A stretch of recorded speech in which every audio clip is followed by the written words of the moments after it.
Hello les gars, j'espère que vous allez bien, que vous avez passé une belle semaine et un bon week-end. On se retrouve déjà pour l'épisode numéro 10 de notre série Road to Million, une série dans laquelle on partage du coup l'aventure et les coulisses de notre agence de création de site web avec laquelle on aimerait générer 1 million d'euros de chiffre d'affaires cette année. Et là du coup on est sur le chemin pour la salle. On vient de s'inscrire à une nouvelle salle de sport, c'est le Wellfit, c'est une salle qui vient d'ouvrir à la Marina. Pendant 2-3 mois, là, on avait arrêté un peu le sport parce qu'on voulait vraiment se focus sur l'agence et on n'avait pas envie de perdre du coup 1 heure ou 2 par jour à faire du sport. Et en fait, c'était une connerie parce que là, on se rend compte, on a repris le sport il y a 10 jours et on se rend compte que on perd 1 heure ou 2 par jour, mais au final, on gagne, on a plus d'énergie, plus de motivation et on a aussi un esprit qui est plus aéré et on est beaucoup plus performant. Donc au final, perdre ces 2 heures par jour, ben, au final, elles sont gagnées ensuite parce qu'on est plus performant. Donc c'était une erreur de ne pas aller au sport. Et là, du coup, on s'inscrit dans une nouvelle salle qu'on va on va vous partager quelques images juste ensuite. C'est une salle à la Marina avec espace muscu et espace aussi recovery, bien-être, qui est vraiment super intéressant. Donc tu as hammam, bain froid, sauna. Et franchement, ça se fait du bien. Ça permet vraiment de, de se changer les idées, d'éliminer un peu les toxines.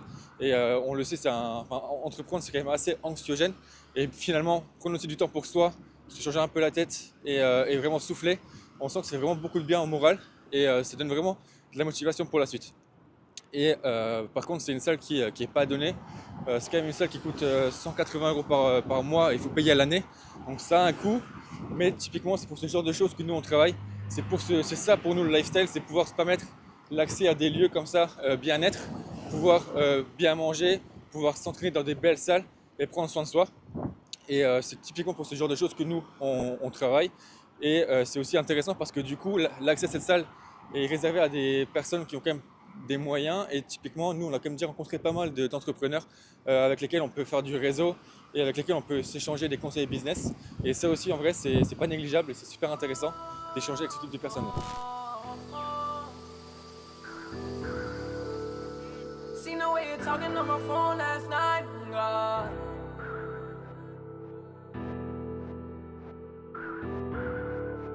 Molly, it was way more than a $2 holler. Stole your heart like Alibaba.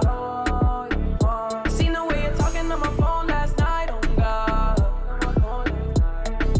Do it on my jet, let's keep this private. She wants me too, she ain't even in denial. Wanna make love, she ain't even in denial. Les autres, ils vont pousser tous de l'ads fort. Genre, ils veulent. Mais qu'est-ce qui va se passer dans votre marché? Ils veulent tous aller. Et là, ce qui se passe, moi, je vous le dis, je le sais, parce que je parle avec pas mal d'agences, d'autres qui connaissent les agences Webflow, puis le monde est petit. OK? Ils se disent tous, Sandro et Sacha, ils ont pris la place de ceux qui ont la plus belle répute. Mmh. Ouais. C'est comme ça a marché. Il n'y a pas de jalousie, etc. Ça, on s'en bat les couilles, hein, c'est pas un sujet. Et c'est juste, ils se disent tous, côté contenu, ils ont pris leur place. Et rattraper le temps du contenu, je vous avais dit, c'est dur. Ouais. Avant que quelqu'un il arrive à se rehisser, bah nous, en fait, pendant ce temps-là, on continue de se hisser et en fait, on est en train de creuser l'écart. C'est pour ça que je vous avais saoulé à l'époque sur YouTube en vous disant, venez, on pousse sa mère, il n'y a pas le choix. Ouais. Ça, c'est une bonne chose. Du coup, il y en a qui vont devoir avoir des strates qu'on appelle plus agressives. Là où nous, on avait le temps à l'époque et je vous avais dit, prenons-le. Aujourd'hui, si vous veniez, je vous aurais dit, et que vous n'étiez pas Jimeuse, qu'il y en avait un comme vous, j'aurais dit, on va devoir être un peu plus rentre dedans. Ouais. Le truc, c'est que quand tu es numéro 1, c'est dur de défendre ta place parce que c'est plus facile d'être un numéro 2 et d'attaquer. Donc, on est en train de mettre ce qu'on appelle les remparts. Nous, de notre côté, c'est ce qu'on fait là. On n'a pas fini. Il y a plein de remparts qu'on va mettre en place sur Jimeos pour justement pérenniser, tu vois. Parce que là, le revenu, on sait que c'est bon. Maintenant, on veut surtout sécuriser notre périmètre. C'est ça notre jeu. Pour ça, on a lancé déjà 2 verticales. Pourquoi? Parce qu'il y a des agences qui vont se verticaliser. Alors, c'est pas grave. Hein. Nous, c'est pas notre but du jeu de travailler avec tout le monde. Encore une fois de plus, on travaillera avec ceux qui nous aiment le plus, etc. On s'en fout. Mais c'est bien d'avoir notre vertical infopreneur, c'est bien d'avoir notre vertical agence, parce que sur les 2-3 devis où on va se faire benchmarker et qu'on va gagner, on est content. Nous, ça sécurise. En gros, ça construit le périmètre. Mais ça ne suffit pas. Les ads, ils vont venir construire, je vous ai dit, on fait de l'ads de notoriété. Là où les gens vont devoir payer cher de l'acquisition, on va payer pas cher de l'impression. Là où les gens vont devoir payer cher des rentrées, on va payer pas cher des retargeting. Donc, on est en train de gagner la guerre du cash. Parce que là, c'est la guerre du cash maintenant. On a le meilleur cash flow, mais il faut qu'on ait aussi les meilleures dépenses, la meilleure intelligence de spend, parce que ça va creuser un écart.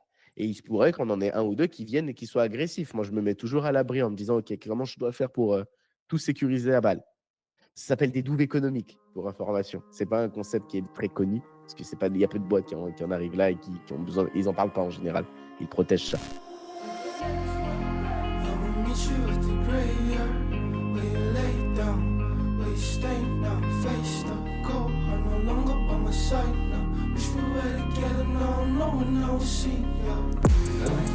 I'ma Oui, meet déjà. you at the graveyard. Tout notre paddle ce soir, ça a sorti les beaux maillots du Brésil. By my side now. Wish we were together now, no one else see ya.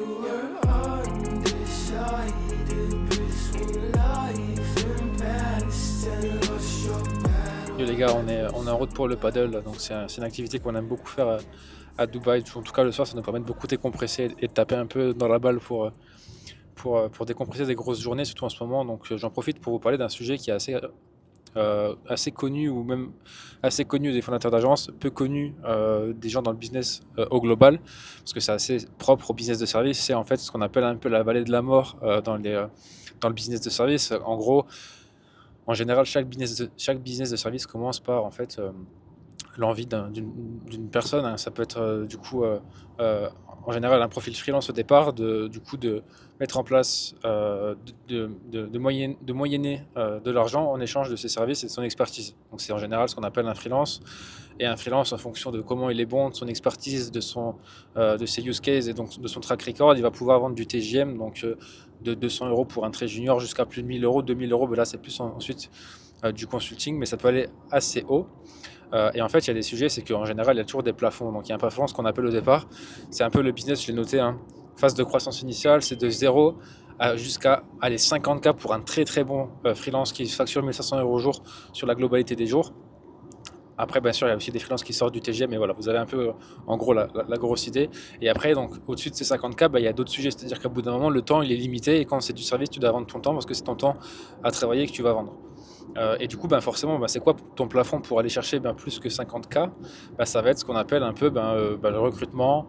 Je l'ai noté, hein. Recrutement, donc, et du coup, évidemment, des coûts fixes qui viennent s'ajouter. Donc, nous, par exemple, Gémeos, avec Sacha, on est monté, du coup, on était deux, on est monté à 70K mensuel à deux. Mais au-dessus, déjà 70K, ça devenait ingérable. Et au-dessus, ça devenait vraiment trop pénible. Et on ne pouvait pas non plus. Le but du jeu, comme on dit, c'est d'avoir un business lifestyle, encore une fois. Et donc, on a commencé à recruter depuis maintenant 6 mois, avec d'abord Brian, ensuite Maxime, Tiffen, Vincent, David toujours sur la partie vidéo, et Alex qui nous a rejoint donc récemment sur la partie sales. Donc il faut savoir que tous ces profils-là, c'est des profils qui ont des salaires fixes, donc forcément ça nous met des charges fixes. Et c'est plus un enjeu comme quand tu es freelance où en fait tu vends ton temps contre de l'argent, donc au final tu as 100% de renta, c'est juste que ton temps il est limité.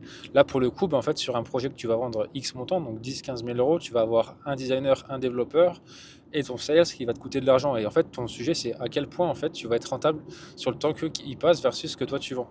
Et donc là, c'est là que ça devient intéressant. C'est ce qu'on appelle aussi l'EBITDA, c'est ton bénéfice donc après toutes tes charges fixes et tes charges variables. Donc voilà, et donc la vallée de la mort, c'est justement ce niveau-là où on arrive à un stade où en fait entre 50 et 100K fixe et bloqué, tu vas avoir beaucoup de charges fixes pour pouvoir donc assumer le niveau, et tu vas avoir du coup une renta beaucoup moins élevée. Donc c'est un peu à l'étape où on est, même si on est déjà maintenant nous un peu à un niveau au-dessus. Et ça c'est dû à des choses comme du coup les salaires fixes comme je vous disais, mais également le fait que du coup vous ayez besoin d'avoir du personnel qui n'est pas directement dans le delivery. Donc comme par exemple le head of sales Alex, lui va venir là pour faire de la vente, ou un account manager ou un chef de projet qui eux vont venir pour fluidifier les process, mais vont pas être là forcément directement dans le delivery au day-to-day du client, donc du Figma, du Webflow dans notre cas. Donc ça c'est important, et ça passe par quoi du coup? Comment maintenant on passe de la vallée de la mort à une boîte vraiment lifestyle de kiff? Ça va être là les 3, 6, 8 mois on va se mettre dans le jeu avec Sacha, on est en plein dedans, hein. Ça va être de venir gommer toutes les points de friction, la gestion de projet, tous les éléments qui font qu'un projet perd du temps, comment on éduque nos clients, comment on fait en sorte que en fait, l'information transite bien, comment on fait en sorte que tout soit fluide, que le délai entre la signature et la livraison soit le plus court possible pour que nous on puisse récupérer un maximum de cash pour pouvoir avoir toujours un fonds de trésor qui est important, et pas en fait taper certains mois sur de la trésorerie qu'on aura parce que du coup on aura une masse salariale et des charges fixes et des charges variables plus élevé que nos charges fixes. On est en plein dedans, c'est un peu stressant, mais c'est tout ce qu'il faut, hein. Au final, on sait qu'il faut y passer et on sait que c'est un peu la dernière étape avant l'autoroute du kiff, comme j'aime bien dire. Voilà, voilà, c'était un peu long, mais c'était pour synthétiser les sujets. Maintenant, on va aller taper du paddle et ça va nous faire du bien pour un peu justement nous changer les idées après tous ces gros challenges qu'on a en ce moment. Apapáchame la vida entera.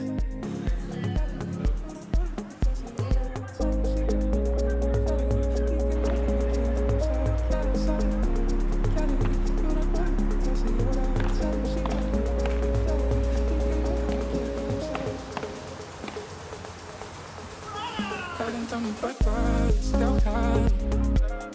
Sin saber si las manos seguimos nadando. Porque sigo tratando, cavando.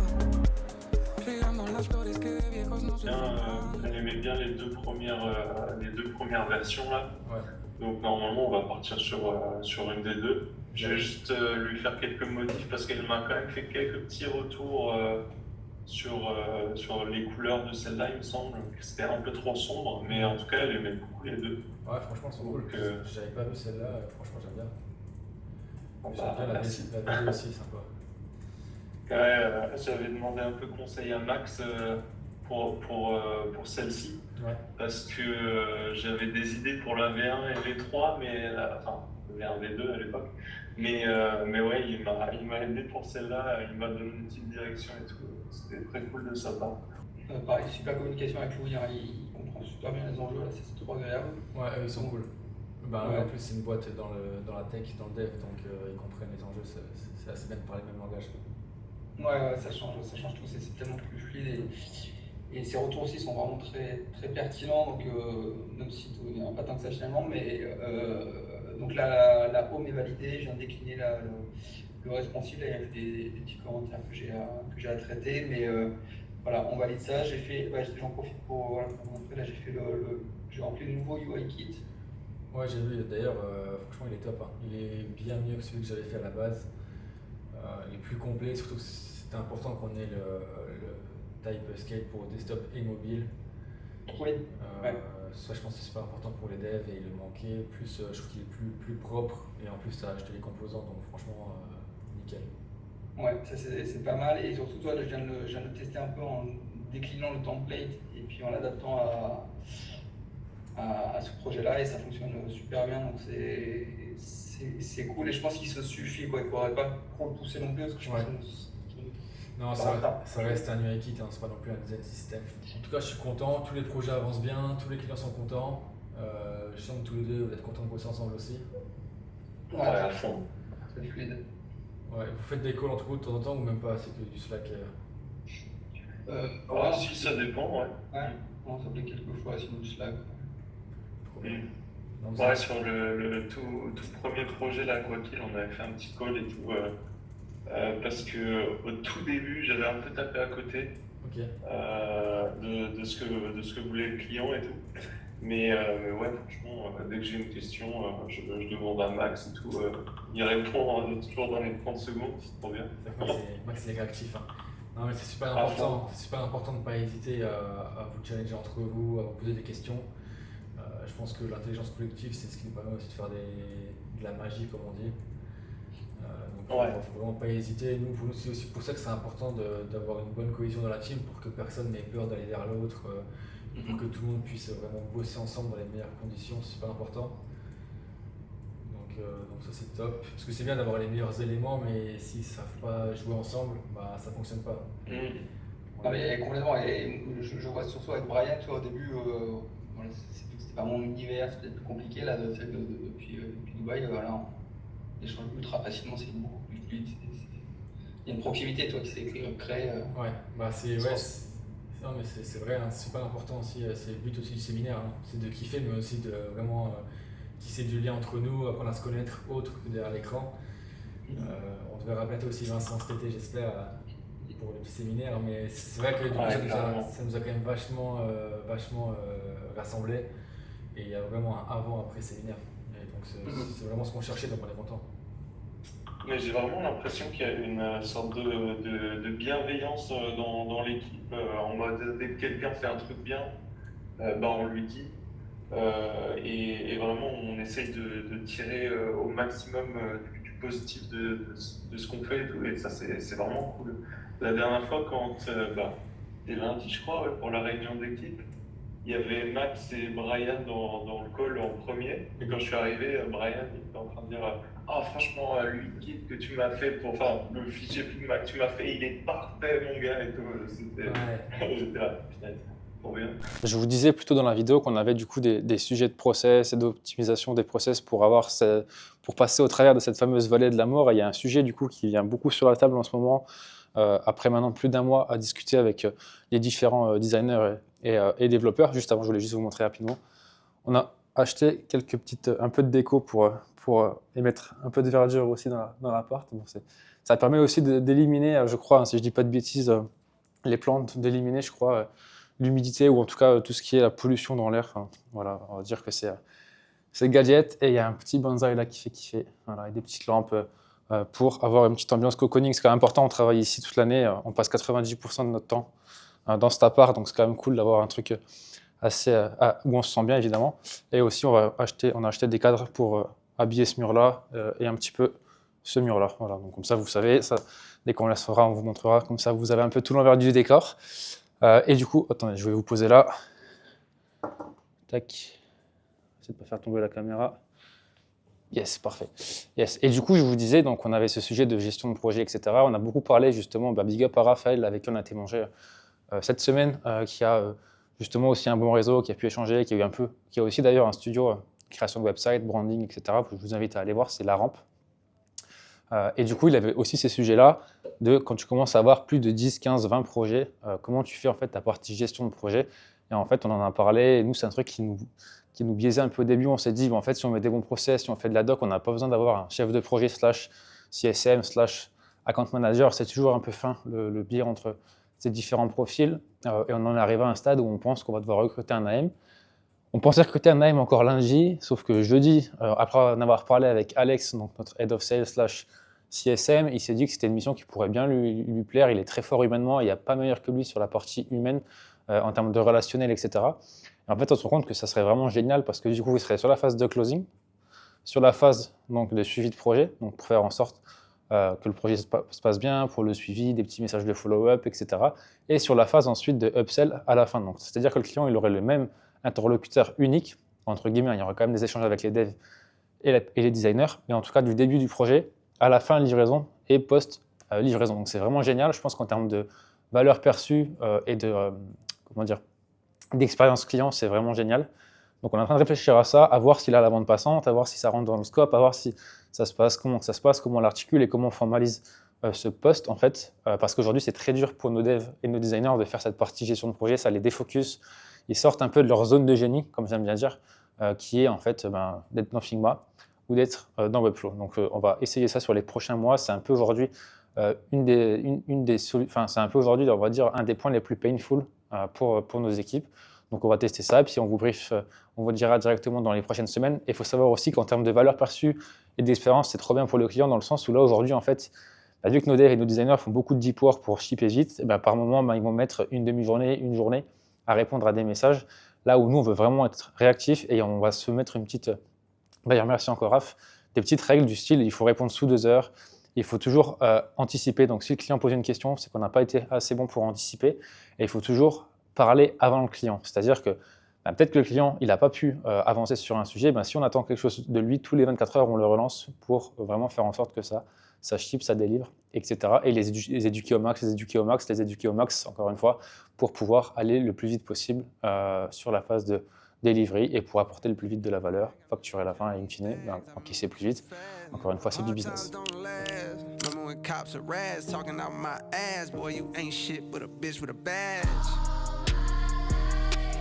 My life, they be trying to keep me down. All this time, never thought I'd make it out. No, no. Ça fait 2-3 semaines qu'on vous bassine un peu avec les process et c'est normal parce qu'en l'espace de 2-3 mois, on a quand même recruté 5 nouvelles personnes chez Gemeos et on a du coup un volume de projet qui est aussi beaucoup plus conséquent. Et du coup, si on veut pouvoir conserver la qualité du service, voire même l'améliorer, on est obligé de mettre des process et des systèmes en place pour garantir que chaque étape d'un projet sera respectée et pour garantir du coup qu'au final, le projet sera livré en temps et en heure et avec la qualité qu'on souhaite, donc vraiment la meilleure qualité possible. Et comme on vous en parle beaucoup, je pense que c'est intéressant que je partage un petit peu concrètement comment ça fonctionne, donc comment on met ça en place. Je vous l'avais déjà partagé sur le Road to Million 1 ou 2, je ne me souviens plus, mais je pense que ça peut être bien de remontrer aux nouveaux qui ne l'avaient pas vu. Donc globalement, comment ça fonctionne? Donc ce qu'on a fait, c'est qu'on a commencé par mapper donc, le flow d'un projet dans sa globalité. Donc c'est toutes les étapes d'un projet. Donc vraiment chaque étape est listée ici avec du coup les étapes qui font partie de l'onboarding, les étapes qui font partie du branding, le design, l'intégration jusqu'à la formation et au referral, donc la livraison. Et du coup pour chacune de ces étapes-là, si on clique dessus, donc si je prends l'exemple de look and feel, hop, c'est sur l'autre écran, quand on clique dessus, on a du coup une page Notion qui liste en fait l'ensemble des choses à faire pour cette étape-là. Donc on a toujours une petite vidéo Loom, donc super important de partager une vidéo qui explique clairement ce qu'on attend. C'est toujours plus simple en vidéo que par écrit. Donc on a une vidéo Loom, on a du coup la petite checklist à respecter avec des exemples comme ici. Et on a également le message envoyé au client. Si c'est une étape qui nécessite du coup un échange avec le client, on met également le message. Comme ça ici typiquement pour cette étape-là, donc c'est une étape qui doit être faite par les designers. On sait que Maxime et Vincent, ils ont juste à copier-coller le message, mettre les liens Figma et en fait ils ne se posent même pas la question, ils ne perdent pas de temps à se dire est-ce que le message est bien rédigé, enfin voilà. Le but c'est vraiment que nos équipes soient focus là où elles ont le plus de valeur ajoutée. Donc les designers dans Figma et les développeurs dans Webflow. Et donc ça passe par ce genre de choses. C'est vraiment l'idée, c'est de tout mapper et chaque étape, lister l'ensemble vraiment des choses qu'on attend. Et du coup, si chaque étape est respectée, on sait qu'à la fin, le projet sera une réussite. Et c'est ça qui nous permet vraiment de contrôler la qualité du service. C'est super important. Donc, c'est super chronophage. Ça prend beaucoup de temps, comme vous l'avez vu. Il y a vraiment beaucoup d'étapes et pour chaque étape, il faut détailler au maximum. Au début, on pensait avec Sandro qu'on avait assez détaillé, mais on se rend compte qu'il y a des choses qui nous paraissaient logiques à nous, mais qui ne le sont pas forcément pour tout le monde. C'est normal, on n'a pas tous la même façon de travailler et c'est important du coup de tout détailler dans les moindres détails pour vraiment que nos équipes n'aient pas de questions à se poser et qu'elles puissent vraiment avoir une charge mentale pas trop de charge mentale, mais qu'elles soient bien focus sur leur zone de génie, donc le design et le développement. Donc voilà, on est content, ça avance bien. Et je pense que d'ici la fin du mois, on aura fini de tout processer. Et donc là, c'est la fin d'une bonne journée de taf. On va se poser un peu avec Sandro. En ce moment, on regarde du coup Formula One. Donc c'est la série sur la Formule 1. On est un peu en retard, mais voilà, mieux vaut tard que jamais.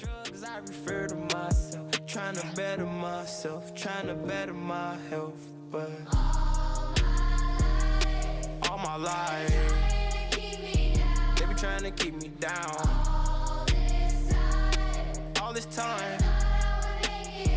never thought I'd make it out. No, no. Bon, bah ça y est, c'est la dernière partie, la partie chiffrée. Plutôt une bonne semaine, encore une fois. Il n'y a pas forcément, tu vois, encore une fois, vous voyez ce que j'aime bien aussi dire, c'est que la partie chiffrée, c'est pas toujours représentatif forcément. Bon, on fait une bonne semaine, hein. Je vous montrerai, mais la partie chiffrée n'est pas toujours représentative de l'étape où on en est et de la semaine en cours parce que forcément, ça va dépendre des semaines passées, ça va dépendre aussi de la saisonnalité, ça va dépendre de beaucoup de choses. En tout cas, sur la semaine, au-delà de l'aspect chiffré, comme vous l'avez vu plus tôt dans la vidéo, il y a énormément de choses qui sont en train d'être mises en place. Il y a énormément de sujets qui sont en train d'être traités. Et là, la boîte, Gmeos commence à avoir vraiment, j'aime bien dire, à avoir de la gueule. Donc, il y a beaucoup de sujets qui deviennent super intéressants, super pertinents sur la partie process. Je pense qu'on a dû dire process au moins 200 fois dans cette vidéo, mais c'est vraiment le sujet qui, aujourd'hui, au final, va faire qu'une agence va pouvoir scaler ou pas scaler. En fait, au final, ça va être ça parce que du coup, on peut vite avoir des goulots d'étranglement si on ne gère pas cette partie-là. Et on est dans une bonne voie pour bien gérer cette partie-là. Donc, je ne vais pas vous prendre trop de temps, je vais vous parler directement des chiffres. Donc, pour vous montrer cette semaine, hop, j'ai le dashboard sous les yeux comme d'habitude. Donc, cette semaine, on a signé, hop, j'espère que vous allez voir, je vais fermer un peu mon ordi. Cette semaine, on a signé donc 18 450 €, donc c'est une bonne semaine finalement. C'est sûr que si vous vous habituez trop aux semaines passées où il y a eu des semaines à 50 000, voilà, pour moi c'est un peu des ovnis. Il faut aussi être à l'aise à l'idée qu'il y aura des semaines entre 20 et 25, ce qui fera quand même un mois à 100K, ce qui est énorme. ce qui est super intéressant et encore une fois, ce qui nous permettra de gérer aussi la pression sur nos équipes pour éviter, encore une fois, qu'ils se brûlent et qu'on les crame et qui nous permettent aussi, ce qui nous permettra aussi, je veux dire, d'avoir du temps pour pouvoir mettre en place les process parce qu'évidemment, on priorise toujours les clients versus les tâches admin parce que, évidemment, c'est client first. Dans le sens où on veut toujours que les clients soient contents. Donc je dégrossis un peu, donc on fait une très bonne semaine, 18 000, bon c'est un peu moins que la semaine dernière, mais encore une fois le but c'est pas de regarder à la semaine, ça veut rien dire. Il faut regarder au mois, au trimestre, il faut vraiment dégrossir. Ça se pilote pas à la semaine, c'est pas des sujets comme du e-commerce où on se peine tous les jours en ads pour aller chercher du business. Là pour le coup c'est du business où il faut vraiment avoir une vision long terme et regarder dégrossir les courbes et c'est pour ça qu'on regarde beaucoup nous au mois et au quarter, bien qu'à la semaine s'il y a des semaines à zéro et sans demande de devis. Donc vous voyez ça reste comme la semaine dernière et on a encore une fois, puis encore un peu tourner la molette, hop, on a 7 devis signés, donc ça vous donne encore une fois une idée du panier moyen, un panier moyen un peu plus bas mais un point super important c'est qu'on commence à signer du SEO, donc ça c'est cool, je vous en parle juste après. 11 demandes de devis et un volume de devis envoyé qui est à 55 000 €, donc 25% de plus que la semaine dernière, ce qui annonce une bonne dernière semaine de mars. Vous voyez, si on regarde un peu, si on dégrossit, donc voilà, là, il y a eu des très grosses semaines. Et là, on commence à stabiliser. Je pense qu'on va stabiliser entre 20 et 25 à la semaine. Et aussi, ce qui est intéressant, c'est que là, vous voyez, on commence à de nouveau avoir des bons volumes de demandes de devis à la semaine, et là, ici en bas, directement. Donc, on peut voir aussi justement qu'on a un peu stabilisé là. Et qu'on commence à remonter au niveau des volumes de devis par semaine, donc ce qui fait qu'on a toujours un très bon pipe. Voilà, le pipe, ça sert à rien que je vous le montre à chaque fois, on est encore à plus de 300 000 € de pipe, c'est pas le plus important. Donc voilà, donc tout ça pour vous dire, donc comme je vous disais, c'est qu'on commence, je suis carrément dans le noir. Hop. Pour vous dire, voilà, donc c'est qu'on a quand même signé pas mal de SEO, donc ça c'est vraiment important parce que du coup, encore une fois, dans une agence, comment tu valorises une agence? Il y a plusieurs aspects. Il y a l'aspect, est-ce que tu fais beaucoup d'EBITDA, est-ce que tu fais beaucoup de bénéfices, mais aussi il y a la partie, est-ce que tu fais du MRR, donc est-ce que tu fais du revenu récurrent, ce qui fait en fait que ta boîte est plus pérenne et que c'est plus intéressant pour un investisseur parce que du coup, il y a du revenu prédictible. Et également, il y a, est-ce que du coup, ce qu'on appelle un peu la lifetime value de ton client, c'est combien ton client te rapporte sur sa durée de vie à partir du moment où il signe un deal et au moment où en fait il n'a plus besoin de toi. Et en fait, le fait d'avoir un business un peu uniquement one shot avant avec seulement du website, et une fois qu'on avait fini le site, le client n'avait plus besoin de nous et forcément il quittait un peu le bateau, quoi qu'il avait des besoins de landing page ou autre. Là où aujourd'hui, en fait, dès qu'il a fini, on peut lui pousser du SEO, donc notamment des audits. Donc ça c'est super intéressant, audit sémantique, audit concurrentielle sur laquelle on va pouvoir faire des recommandations comme par exemple un planning éditorial, etc. et venir après l'implémenter moyennant en fait du package mensuel. Donc ça c'est trop cool, on a signé pas mal cette semaine de l'audit et du package et les audits sont super intéressantes même au-delà du après, aussi du en amont. Parce que du coup quand tu fais une audit SEO sur un site existant, tu fais du coup aussi par exemple l'audit technique qui va te permettre au final de mettre le doigt sur des choses qui sont pas bonnes sur le site, des éléments techniques à améliorer, des choses qui vont pas pour faire en sorte que ton SEO soit bon et qu'en fait ton référencement soit intéressant. Et en fait, en mettant le doigt sur ça, on vous dit au client, en fait, ça va pas. Est-ce que tu as des ressources en interne pour implémenter ça? Non, très bien, en fait, Gemeos, on est là et on est les meilleurs pour faire ça. Voilà un peu sur la partie chiffrée. Je veux juste vous montrer rapidement, du coup, si on met sur le master, tac, ce qui ferait du coup, hop, tac. À chaque fois, je galère avec cette caméra. Attendez, vous allez voir bientôt. Nickel. Ce qui fait du coup sur le mois 72 950. Il reste encore une semaine, donc je pense qu'on va finir un truc comme 90, vu le pipe qu'on a. Bon, un quarter incroyable, on arrive à 340. Le fameux million qui a été passé, comme je vous montrais la semaine dernière. Et là, c'est ici que ça devient super intéressant, où on commence à avoir une exponentielle alors qu'on avait déjà une super belle courbe ici. Voilà. Donc ça, c'est vraiment intéressant. Et ça présage beaucoup de positifs pour l'avenir. Hop. Et je voulais conclure juste en disant qu'on est super reconnaissant avec Sacha déjà, parce que vous voyez, on se met pas mal la pression de vouloir toujours faire plus, mais au final, déjà de pouvoir vivre en fait de son business, de sa passion, parce que nous, ça nous passionne ce qu'on fait au quotidien. C'est quand même un truc de ouf de pouvoir voyager, de ne plus avoir de sujet de est-ce que je peux prendre un billet d'avion pour aller là, est-ce que je peux me libérer du temps, est-ce que j'aurai le droit à mes congés, est-ce que machin, est-ce que truc. Là, pour le coup, on a vraiment une charge mentale en moins là-dessus. Bien sûr, un business, ça reste une charge mentale au quotidien parce que forcément, tout dépend de toi, mais ça reste super important, super intéressant et super challengeant au quotidien. On grandit avec notre boîte et c'est trop cool. Et également, je voulais aussi dire qu'on est super reconnaissant de l'équipe qu'on a construite. C'est vraiment incroyable en fait au final d'avoir le petit mon petit burger qui est arrivé. C'est super intéressant d'avoir du coup une équipe avec qui on peut maintenant construire, avec qui on peut se reposer, sur qui on peut se reposer et build ensemble, tu vois, vous voyez. Donc ça, pour le coup, c'était un truc qu'on voulait pas à la base. Maintenant, c'est juste... en fait, on ne pourrait pas faire sans, quoi. Je veux dire, l'équipe, elle nous donne de l'énergie et nous, en fait, on puise et on va chercher justement cette énergie et cette niaque, comme j'aime bien dire, à travers nos équipes. Voilà, donc je voulais finir sur ce petit message. Et je vous dis du coup à la semaine prochaine pour une nouvelle vidéo. C'était une vidéo encore un peu longue, mais je pense qu'elle est intéressante. N'hésitez pas à nous dire encore une fois si ça vous plaît en commentaire, ce que vous voudriez voir, s'il y a des sujets que vous voudriez qu'on traite. On se fera un plaisir de les traiter. Et je vous dis à la semaine prochaine. Allez, salut! Life going fast, but we kids and we thinking it'll be that way forever, so we waste time. Roam in the hood as a kid, seen big, yeah, cause we never went across the state line. Had to go outside just to talk to each other back.